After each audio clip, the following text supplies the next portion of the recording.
Vamos a dar comienzo a la segunda sesión de la mañana, que como tenéis en el programa está dedicada a dos comunicaciones bíblicas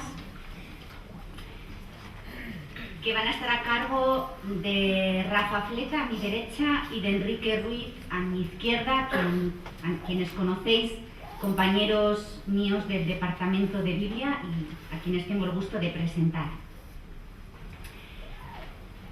Rafa Fleta es sacerdote de nuestra diócesis y profesor de diferentes asignaturas bíblicas, tanto en el CRETA como en el Instituto Superior de Ciencias Religiosas Nuestra Señora del Pilar. Pues da historia de Israel, sinópticos, hechos, griego bíblico. Es licenciado en Teología Bíblica por la Universidad Pontificia de Salamanca y su tesina de licenciatura tuvo como título Las implicaciones económicas de la conversión en Lucas y en Hechos. Es, por tanto, buen conocedor de la obra lucana, como luego vamos a poder comprobar.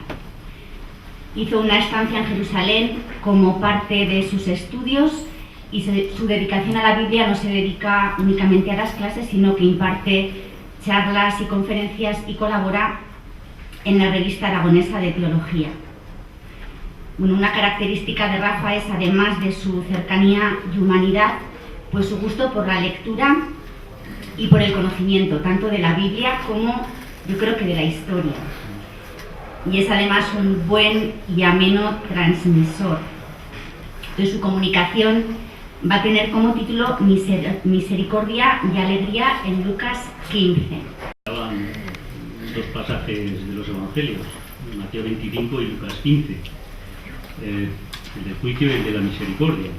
La Sagrada Escritura es muy variada, hay que leerla en conjunto. Yo he preparado una comunicación precisamente sobre Lucas 15, sobre la misericordia y la alegría en este capítulo, porque me han parecido las dos características principales del capítulo 15 de Lucas. Lo que he hecho ha sido poner primero un marco general que abarque los evangelios, un contexto general del evangelio de Lucas, una situación particular del texto en el evangelio de Lucas y el comentario de las tres parábolas que aparecen en el capítulo 15 de Lucas.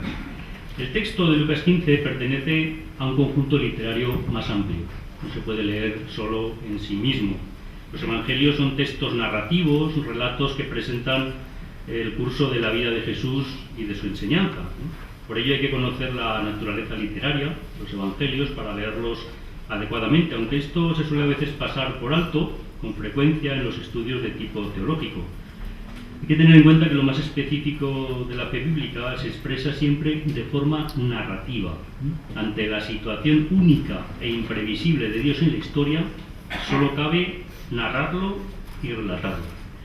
Un elemento literario fundamental de las narraciones bíblicas es la trama o la intriga, y lo vemos en el capítulo 15, sobre todo en la parábola conocida como la del hijo pródigo, ¿no? Se trata de la unión interna que relaciona a los personajes, las motivaciones, las actuaciones, las relaciones entre ellos. Bien, sabiendo que leemos textos narrativos, textos que tienen una trama, dentro del contexto general del Evangelio de Lucas vamos situando el texto de Lucas 15. La trama narrativa es similar en los tres evangelios sinópticos y se basa en unos personajes: Jesús, los discípulos, los fariseos, las autoridades. Tiene unos inicios, el ministerio de Jesús en Galilea, un desarrollo, el eco popular que suscita, las incomprensiones, la hostilidad creciente por parte de las autoridades, la agudización de los conflictos, la profundización en la enseñanza, la decisión de ir a Jerusalén, el viaje y la confrontación en la ciudad. Y al final un desenlace. El conflicto desemboca en la pasión y muerte en la cruz, que es seguida de la resurrección. El Evangelio de Lucas es un relato de tipo biográfico donde se narra la actividad pública de Jesús y, como he dicho, está ordenado geográficamente, desde Galilea a Jerusalén con su viaje correspondiente. El Evangelio de Lucas es el que más atención presta a la geografía. Hay algunos que critiquen que parece no conocer muy bien esa geografía que menciona, pero su geografía está supeditada a su teología. Lucas como Marcos, los dos conservan un solo viaje de Jesús a Jerusalén, ¿no? Juan mencionará 3. La perspectiva geográfica de Lucas cobra un relieve particular en la narración del viaje a Jerusalén, ¿no? Lo vamos enfocando el texto y adentro de ese viaje a Jerusalén, que nada menos incluye 10 capítulos en el Evangelio de Lucas. La mayor parte de esta sección del Evangelio es de composición lucana. La composición se independiza totalmente de Marcos y se forma con materiales provenientes de la fuente Q y de materiales propios de Lucas. Y solo la última parte de la narración del viaje sigue con bastante exactitud el orden de Marcos. El texto, como digo, del viaje contiene 10 capítulos en Lucas y un capítulo en Marcos, lo cual quiere decir que el viaje es muy importante en el Evangelio de Lucas. Pero en realidad, más que un viaje físico, es un camino espiritual en el que Jesús va instruyendo a los discípulos, al menos en 3 de esos capítulos. ¿Cuál es la situación ya del texto en particular de Lucas 15 dentro de este viaje? Ya desde el capítulo 14 se sitúa la escena dentro de un banquete.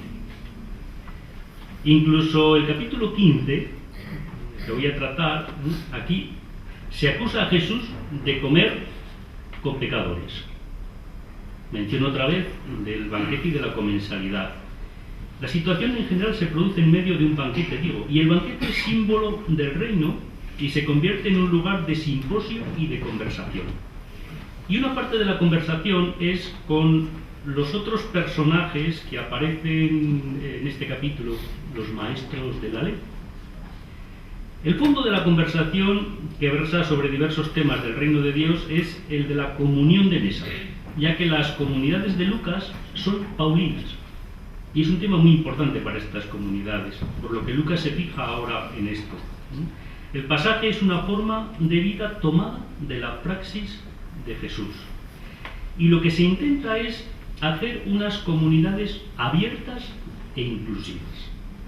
Bien, llegamos así enfocando desde el Evangelio, los Evangelios en general, el Evangelio de Lucas en particular, los 10 capítulos del viaje a Jerusalén, todavía más en particular, al texto en concreto de la parábola de Lucas 15.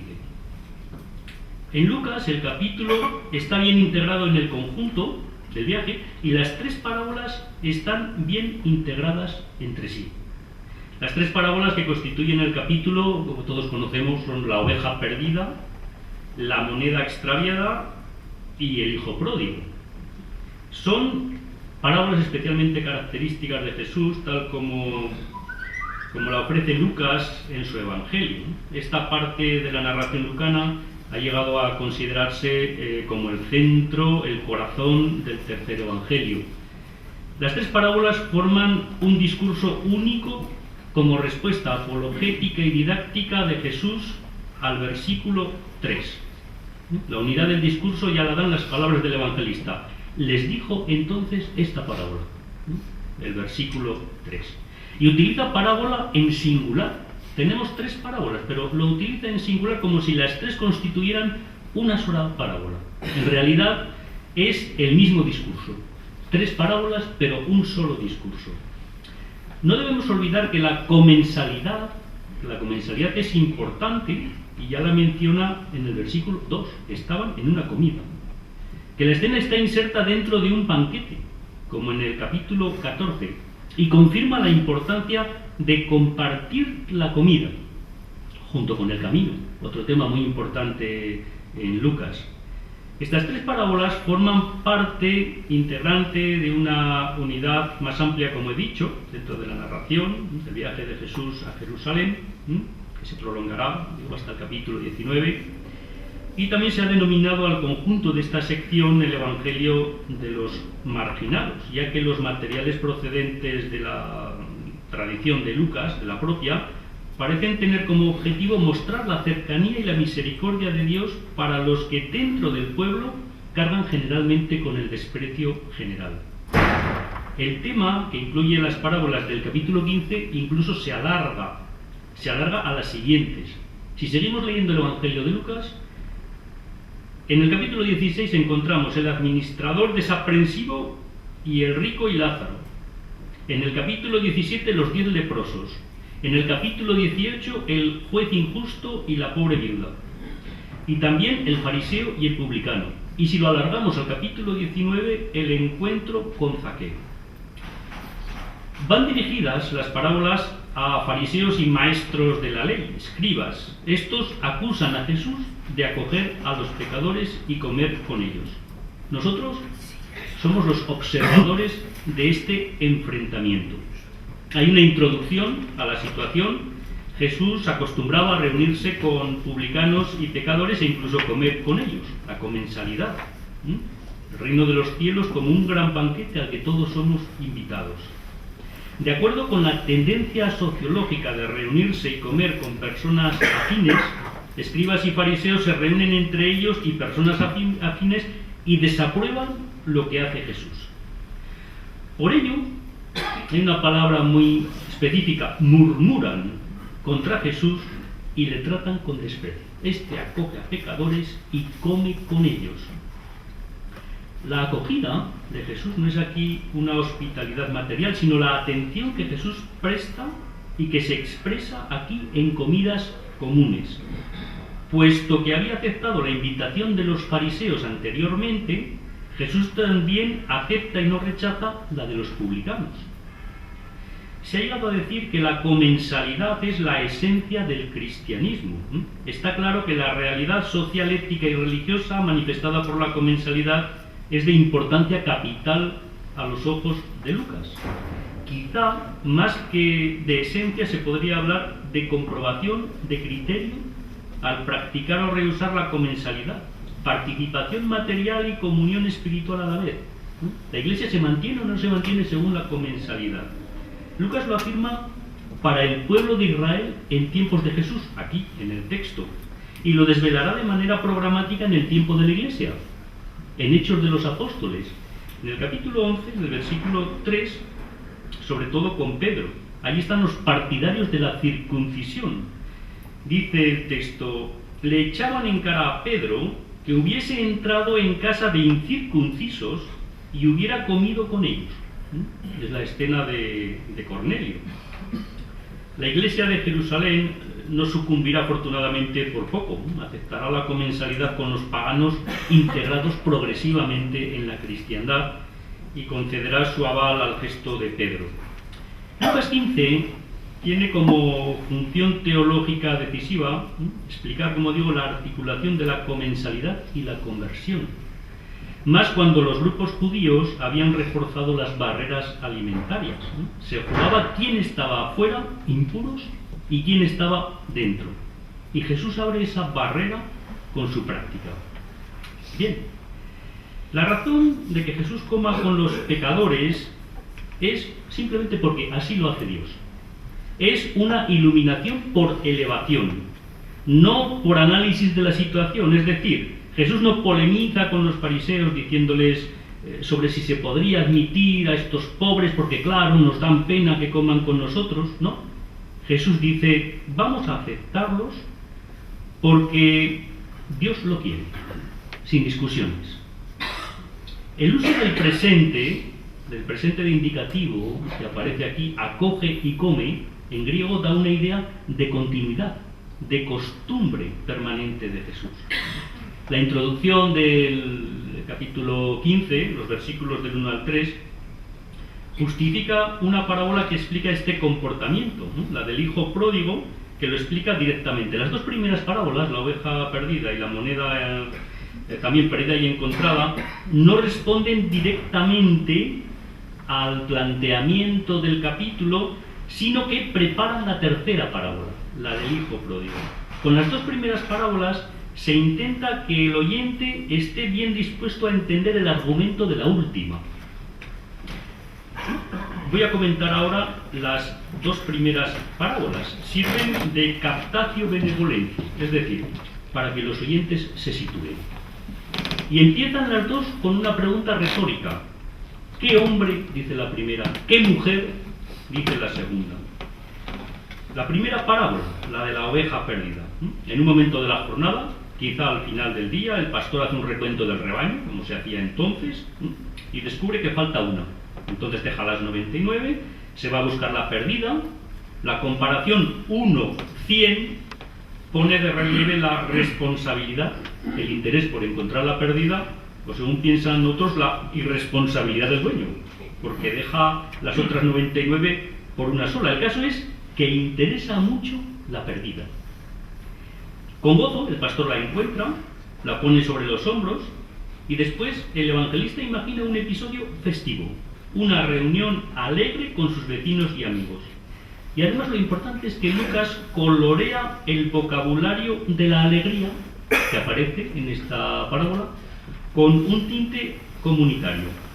La alegría está expresada en las expresiones de los versículos 5, 6 y 7. La parábola tiene 4 versículos. 3 de ellos contienen una expresión de alegría, sobre todo con el verbo jairo.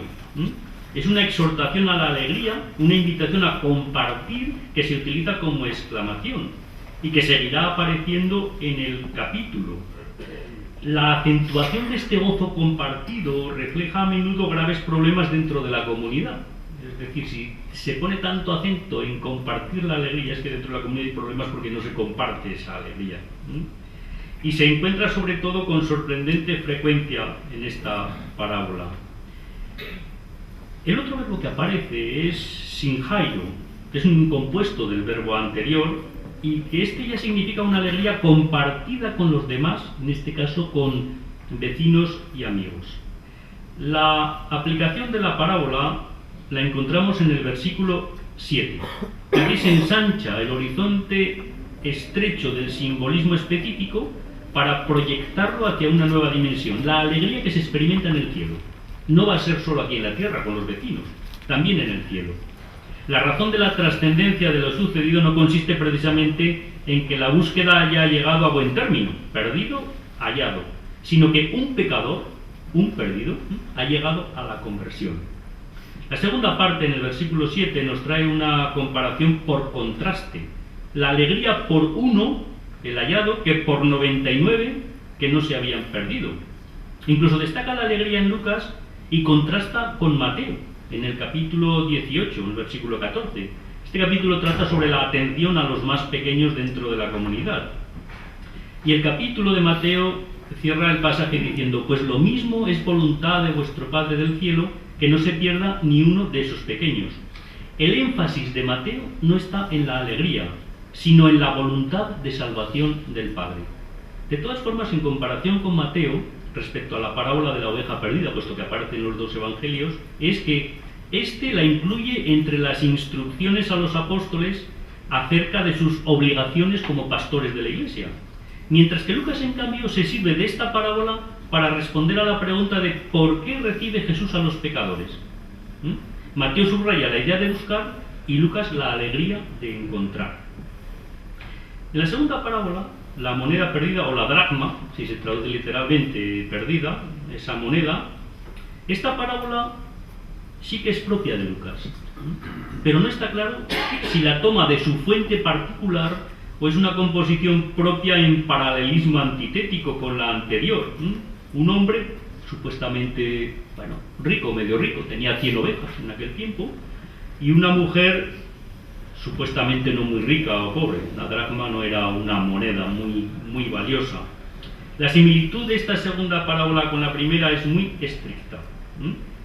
Viene a ser una manera de repetir la primera parábola. Tiene muchos elementos comunes. La historia de una pérdida, una búsqueda intensa, un hallazgo, una alegría compartida y, al final, la misma aplicación.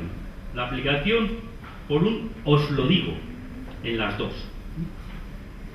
Y sobre todo centrado en el tema de la alegría. Se subraya sobre todo en esta segunda el adverbio de búsqueda cuidadosamente, subrayando la intensidad y el cuidado de la búsqueda. La insistencia y el objetivo se expresan en ambos textos en términos casi idénticos, hasta que la encuentra. Y entonces la mujer comparte la alegría utilizando el mismo verbo que se utilizaba en la primera parábola, sinjairo. El verbo que expresa la alegría de la reunión. La aplicación es simple. Hay alegría cuando un pecador se convierte, cuando un ser humano admite que Dios lo busca. Incluso acaba el texto diciendo: los ángeles de Dios es una forma de decir Dios mismo, se alegran. Lucas incluso agranda el horizonte, ya que la alegría lo abarca todo. Si hiciéramos una comparación, primera parábola hombre, segunda parábola mujer. Primera parábola, mundo rural, campesino, pastor. Segunda parábola, un mundo más urbano, dentro de una casa. Primera parábola, un hombre, podríamos considerar rico, medio rico, con un buen rebaño. Segunda parábola, una mujer con apenas alguna moneda que pierde y que encuentra. Se insiste en la búsqueda. A pesar de todo, la alegría sigue ocupando el punto central. También aquí existe una gran desproporción entre el acontecimiento normal diario y la publicidad que se le da. Es lo mismo que el contraste en la primera parábola, una oveja y 99 restantes. Y aquí una moneda de muy poco valor y la alegría que supone encontrar esa moneda. En el versículo final no hay contraposición entre los justos y los pecadores, sino que se habla de Dios y de los pecadores. También aquí la incomprensible misericordia de Dios es la que encuentra su máxima alegría en el perdón. Ambas parábolas, las dos primeras, insisten en la misma idea que es la predicación de Jesús, la iniciativa de salvación y la benevolencia de Dios. Todo esto rebasa las fronteras humanas. Incluso el alejamiento del pecador al que buscan insistentemente para que se convierta. Si un pobre ser humano despliega tantas energías para recobrar una pérdida en sus posesiones, cuánto mayor será la actividad de Dios por recuperar lo que es suyo, nos dicen las parábolas. Así es como en el Evangelio de Lucas Jesús responde a las críticas de los fariseos y de los escribas que le echan en cara su relación, acoge y come, hemos visto al principio de la parábola, con recaudadores y pecadores. Al final no está el acento en lo que hacen el pastor y la mujer, sino en la alegría que experimentan al encontrar lo perdido. Encontrar lo perdido da una gran alegría. Y este es el punto de conexión entre las dos parábolas, la alegría. Con esto, responde Jesús a la objeción de sus adversarios al principio del capítulo. Y llegamos a la tercera parábola, el hijo pródigo, llamada parábola del hijo pródigo, la denominación tradicional, siguiendo a la Vulgata. Otros la han llamado parábola de los dos hijos, que habla de los dos hijos, o parábola del hijo perdido, para subrayar la relación con las dos parábolas anteriores. Esta parábola solo se encuentra en Lucas. Nos encontramos con que Lucas trata todo el capítulo como un conjunto mediante el recurso de repetir el estribillo final. El versículo 7, os aseguro que también en el cielo habrá más alegría por un pecador que se convierta que por 99 justos que no necesitan convertirse. Versículo 10. Os aseguro que del mismo modo se llenarán de alegría los ángeles de Dios por un pecador que se convierta. Y en esta del hijo pródigo, versículo 24, porque este hijo mío había muerto y ha vuelto a la vida. Se había perdido y lo hemos encontrado. Y se pusieron a celebrar la fiesta. Y el versículo 32 final. Pero tenemos que alegrarnos y hacer fiesta porque este hermano tuyo estaba muerto y ha vuelto a la vida. Estaba perdido y ha sido encontrado. Es decir, el texto narrativo se ha tejido con estos estribillos finales. Además, esta parábola está unida a las dos precedentes que culminan en la alegría de haber encontrado lo perdido. Si posiblemente los versículos 24 y 32 son adición de Lucas, se había perdido, lo hemos encontrado, esto confirmaría la unidad temática de todo el capítulo. Aunque ciertamente la celebración toma forma más explícita en un banquete festivo. Otra vez la comensalidad y el banquete. Pero el tema es idéntico. Lo que se celebra es el hallazgo de lo que se había perdido. Dentro del contexto de todo el capítulo, incluyendo la introducción, versículos 1-3, el objeto de la parábola, como he dicho, es dar respuesta a las observaciones críticas de los fariseos y escribas. La actitud del hijo mayor caracteriza la postura de estos personajes: intransigencia y falta de misericordia. La parábola describe con gran sencillez cómo es Dios: bueno, indulgente, misericordioso, y lo describe, como bien sabemos, a través de un padre y dos hijos. La parábola se divide en dos partes que concluyen de la misma manera. Los versículos 11:24 y 25:32. La primera está referida al hijo menor y es en sí misma completa y está unida a las dos anteriores. La segunda parte, si no estuviera, se entendería bien todo lo anterior. Parece como superflua, pero tanto lingüísticamente como en su contenido se mantiene totalmente en el marco de la narración sin desplazar el sentido. ¿Cómo sonaría entonces esta parábola? O sea, ¿cuál sería su contexto para entender mejor qué supone la misericordia y la alegría del regreso del hijo? En primer lugar, un padre tenía dos hijos, solo se nombra a varones. Ellos continuaban la familia, y la relación principal y dominante era la del padre. No se trata solo de una relación de afectividad, sino de continuación de la propia familia. El hijo menor le dice: dame mi parte. Algo poco habitual, aunque posible, que un padre repartiera su herencia en vida. En el derecho judío era posible repartir los bienes en vida, pero desaconsejable. Era como si el hijo le dijera al padre: no puedo esperar a que te mueras, reparte ya la herencia. Además, el hijo menor exige no solo el derecho de propiedad, sino el derecho a vender. Se abre entonces una brecha entre el padre y el hijo. Y es llamativo no que el hijo pida, sino que el padre acceda. El hijo mayor algo tendría que haber dicho en esa cultura. Debería haber intentado la reconciliación, pero no aparece. El hijo menor vendió, se fue. Seguramente sería mal visto por su pueblo, por su comunidad, por la acción que había hecho, y presionado para que se marchara. En el judaísmo incluso había ritos para separar a una persona de su familia. Gastó la fortuna, según el hijo mayor, vivió sin cabeza, tuvo que pegarse a alguien que le diera de comer, a un pagano, y el hijo menor recapacita.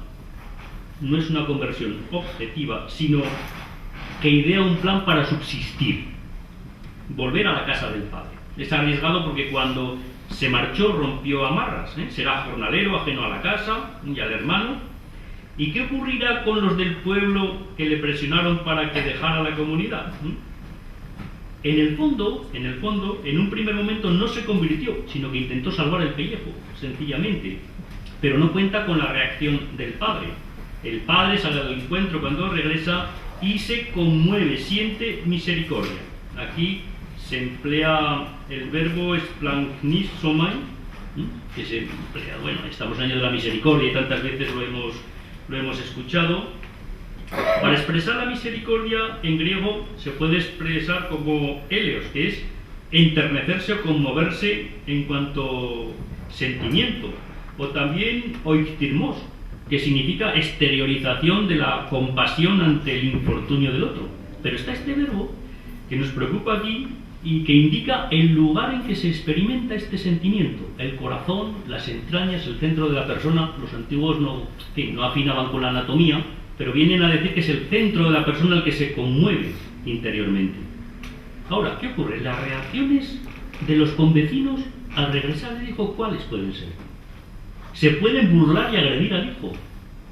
Entonces el padre evita todo esto, se adelanta a los convecinos, besa al hijo antes de que éste le bese la mano o el pie, en señal de sumisión, y lo importante es lo que hace el padre, no que el hijo vuelva. El hijo no dice lo que iba a decir. Viendo la reacción del padre se da cuenta realmente del daño que ha hecho. La verdadera conversión del hijo menor viene cuando ve los gestos del padre, no cuando estaba en casa del pagano pasando necesidad. El joven es rehabilitado en su dignidad. ¿Cómo? El texto nos lo dice. En primer lugar, se le coloca un vestido de fiesta, es decir, se le distingue como invitado de honor. En segundo lugar, se le da un anillo que significa transmisión de plenos poderes y sandalias, el calzado de lujo que lleva todo hombre libre.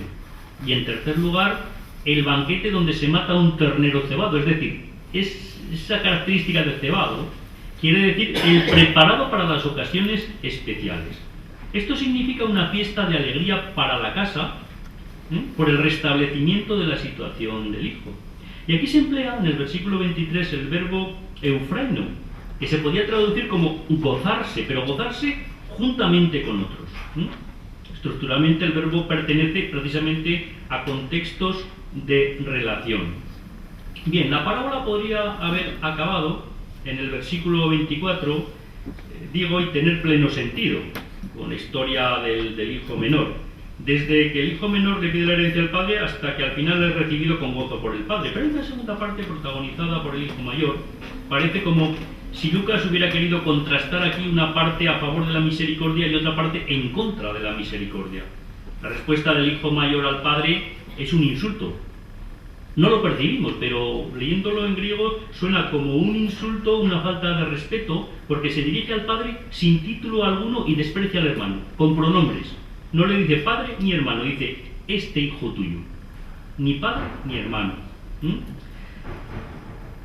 Se podría decir que un verbo caracteriza a cada persona. El hijo menor, entrando en sí mismo, dice en el versículo 17, Elton, entrando en sí mismo, reflexionó. Al padre sintió compasión, y el hijo mayor, el verbo es orgizomai, es encolerizarse, llenarse de ira. Ese es el verbo que caracteriza al hijo mayor. El hecho de que el hijo mayor monte en cólera revela la falta de misericordia y la dureza de corazón, y contrasta con la imagen de amor del padre. Es decir, en Lucas 15 el hijo mayor encolerizado constituye el polo opuesto a Jesús. El hijo mayor concibe su vida como trabajo y quizá también como sumisión, por el verbo que se utiliza, que es duleo. ¿Es servicio o esclavitud? ¿Es hijo o siervo? No queda claro en la actitud del hijo mayor. La respuesta del padre a este hijo es emotiva, con un vocativo afectuoso. Le dice tecnon, que viene a ser hijo mío. Le recuerda que todas las cosas suyas son también del hijo, y que es conveniente, utiliza aquí el verbo dei, es conveniente alegrarse por la llegada del hermano.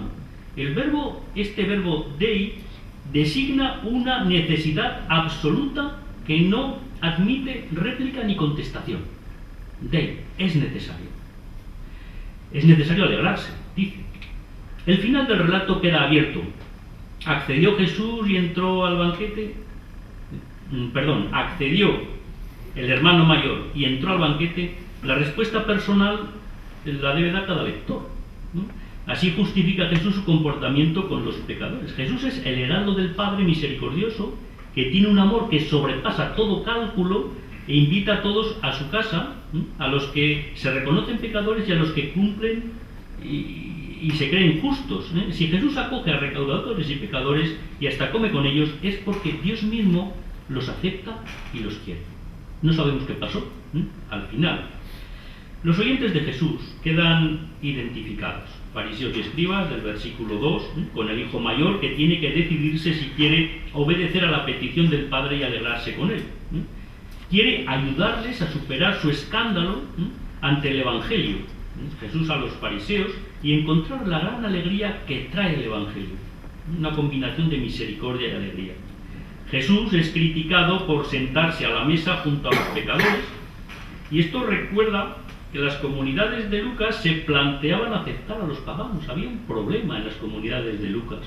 Los judeocristianos, paganos, sentados a la misma mesa, ¿qué problema? La comensalidad, la comunidad de mesa era muy importante porque significaba que se compartía también la vida.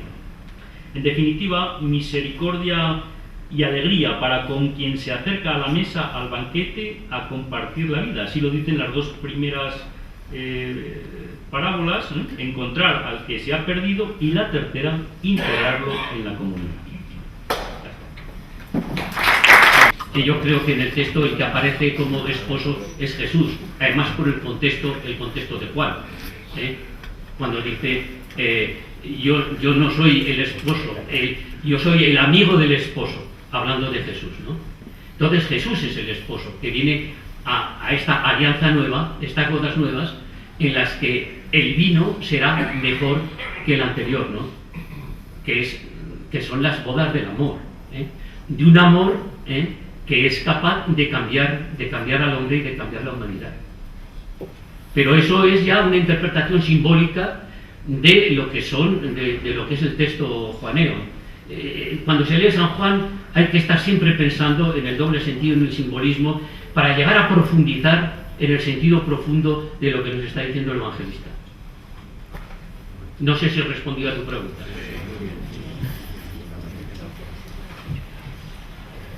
Bueno, pues si no hay más preguntas, entonces terminamos así la mañana y nos encontramos a las 5 de la tarde. Muchas gracias. ¿Cuál sería su contexto para entender mejor qué supone la misericordia y la alegría del regreso del hijo? En primer lugar, un padre tenía 2 hijos, solo se nombra a varones. Ellos continuaban la familia, y la relación principal y dominante era la del padre. No se trata solo de una relación de afectividad, sino de continuación de la propia familia. El hijo menor le dice: dame mi parte. Algo poco habitual, aunque posible, que un padre repartiera su herencia en vida. En el derecho judío era posible repartir los bienes en vida, pero desaconsejable.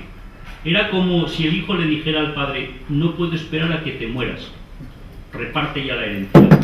Además, el hijo menor exige no solo el derecho de propiedad, sino el derecho a vender. Se abre entonces una brecha entre el padre y el hijo. Y es llamativo no que el hijo pida, sino que el padre acceda. El hijo mayor algo tendría que haber dicho en esa cultura. Debería haber intentado la reconciliación, pero no aparece. El hijo menor vendió, se fue. Seguramente sería mal visto por su pueblo, por su comunidad, por la acción que había hecho, y presionado para que se marchara. En el judaísmo incluso había ritos para separar a una persona de su familia.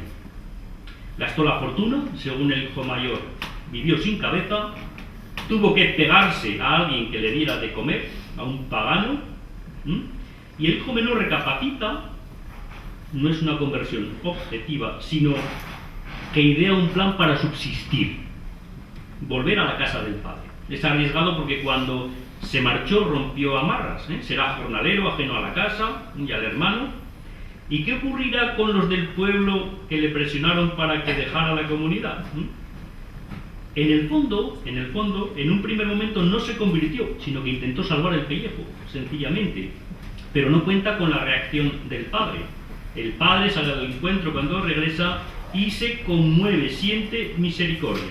Aquí se emplea el verbo splanchnizomai, que se emplea, bueno, estamos en el año de la misericordia y tantas veces lo hemos escuchado. Para expresar la misericordia en griego se puede expresar como eleos, que es enternecerse o conmoverse en cuanto sentimiento, o también oiktirmos, que significa exteriorización de la compasión ante el infortunio del otro. Pero está este verbo que nos preocupa aquí y que indica el lugar en que se experimenta este sentimiento: el corazón, las entrañas, el centro de la persona. Los antiguos no afinaban con la anatomía, pero vienen a decir que es el centro de la persona el que se conmueve interiormente. Ahora, ¿qué ocurre? Las reacciones de los convecinos al regresar del hijo, ¿cuáles pueden ser? Se pueden burlar y agredir al hijo. Entonces el padre evita todo esto, se adelanta a los convecinos, besa al hijo antes de que éste le bese la mano o el pie, en señal de sumisión, y lo importante es lo que hace el padre, no que el hijo vuelva. El hijo no dice lo que iba a decir. Viendo la reacción del padre se da cuenta realmente del daño que ha hecho.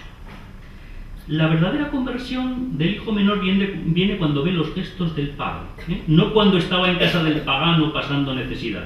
El joven es rehabilitado en su dignidad. ¿Cómo? El texto nos lo dice. En primer lugar, se le coloca un vestido de fiesta, es decir, se le distingue como invitado de honor.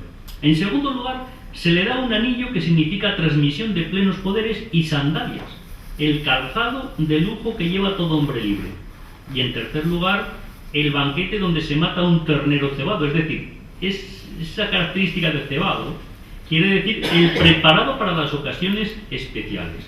Esto significa una fiesta de alegría para la casa, por el restablecimiento de la situación del hijo.